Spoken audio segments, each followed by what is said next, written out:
I urge people to do it just the way I did. A lot of people come up to me and say, I can't afford an expensive electric car like you have today, or a fancy solar electric system. I say, good, neither could I when I started. I don't blame you, start small.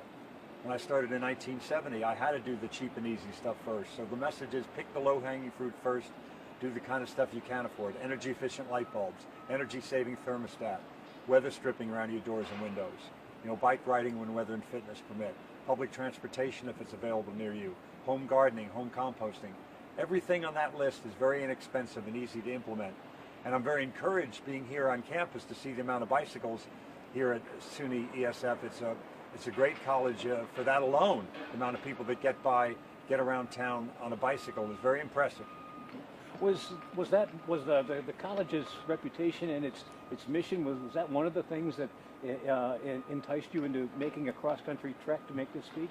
Very much so. I heard about all the sustainability here at the Gateway Center and other parts of campus, a vast amount of solar electric, the composting, making biofuels, what they've done in many other buildings, energy efficiency at every turn. It's very impressive.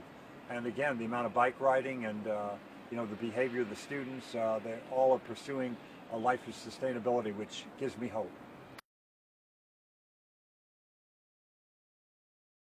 We had a big problem with ozone depletion years ago, and the problem hasn't fully gone away, but we've greatly reduced the amount of damage by eliminating CFCs.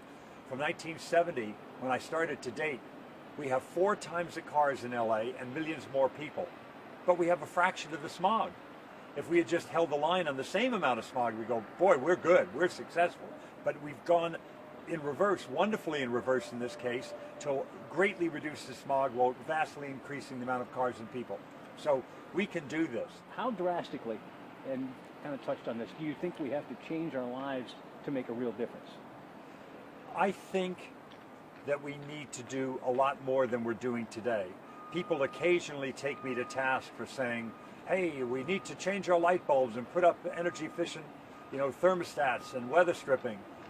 That's like saying, I've got a massive head wound and I'm going to put a handkerchief on it. It's not going to be fixed with a handkerchief, but it will get you to the emergency room. It'll stop the bleeding long enough to get major surgery. I think that's what we need. I think we need major surgery in the way we live, the way we produce energy, the way we transport ourselves around.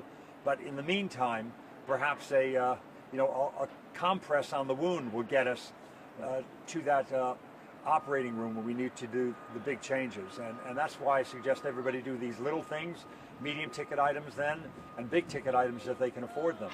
We need to do everything that we can. I started as an actor in 1967, but then I started as an environmentalist in 1970 with the first Earth Day. And so I've tried to balance the two and stay away from some of the wasteful practices that Hollywood was known for and indeed celebrated for years. Limousines and lighting cigars with $100 bills, and that kind of waste was never attractive to me or my father. Indeed, I learned a lot of this from my father, Ed Begley Sr., who was a conservative who liked to conserve. He turned off the lights and turned off the water and saved string and saved tinfoil. He was a son of Irish immigrants. He lived through the Great Depression, so I learned a lot of this green stuff from him. So he died within a few days of the first Earth Day, and I did a lot of these green practices to honor him as much as anything.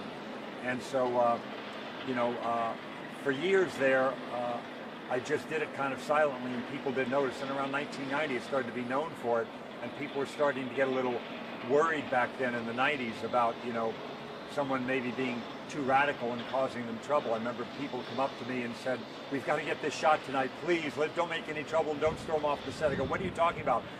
We couldn't find an electric station wagon for you to drive. 10 feet down a driveway. I said, I could even roll it down. You're afraid I wouldn't get in a station wagon for a shot on camera of me in a station wagon, this Macaulay Culkin movie called Page Masters. They were afraid I wouldn't get in the car. I was going to throw a fit. So I said, no, I'll get in the car. It's going to be fine. We can roll it down, or I may even start the engine myself and move it 10 feet. It'll be fine. So I guess I should be proud of that they were that scared, but also kind of concerned me, because I then quickly surmised I was losing a lot of work because people thought I was more militant than I was. I was going to create problems on the set, which I never do.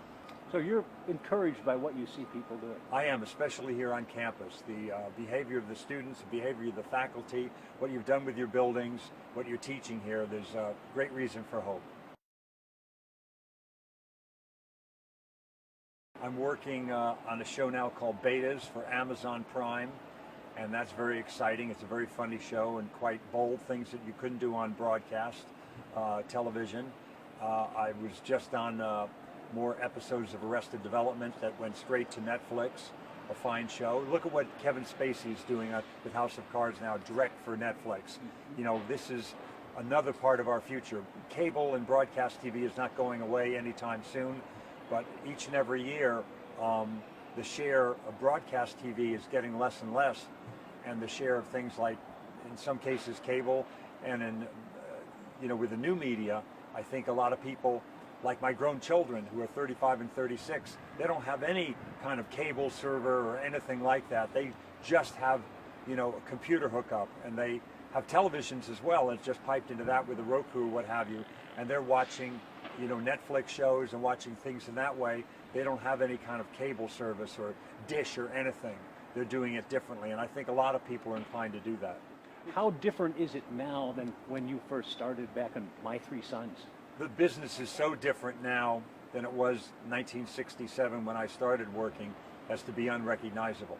I mean, the similarities are you want to tell a good story, whatever you're doing with a film or television show, that's the same. You want to make people laugh or move people with the drama, that's the same. But other than that, the way that we record images and the kind of equipment we use and everything, to get an image that was in some ways inferior to the image of these two cameras, many ways inferior. You had elephantine equipment that was the size of a large oven, and you need 400 foot candles of light to get an F4. Now, with just a few foot candles, you can record a very nice image. And so the equipment has changed, the way we do things. It's lighter in weight, it's more, mobile. And so lots of people are making their own kinds of films and television shows and putting them right up on YouTube and putting them on Funny or Die, or making movies that are done with very primitive equipment. It's technically advanced, but primitive by the nature of its size. Mm-hmm. Excellent. What's more fun for you, movies or TV? I like them both. I just look for the best material. Sometimes it's on the big screen as a movie, but more often than not for me, it's on the small screen. When I did St. Elsewhere in '82, I had never been in a movie as good as that. That was a TV show. That was supposed to be inferior to the larger screen and that experience. It was better than any movie I had been in. And since I've been in 6 Feet Under and Arrested Development and many, many fine shows that are every bit as good as any movie I've ever been in. I'm on an HBO movie called Muhammad Ali's Greatest Fight, a wonderful HBO movie that's out right now. It was just on Chris Guest's Family Tree that was on HBO. And coming out in November is a show called Betas about young people who write code, computer code. And I'm an investor that takes them under my wing in this show called Betas, and it's very good. It'll be on Amazon.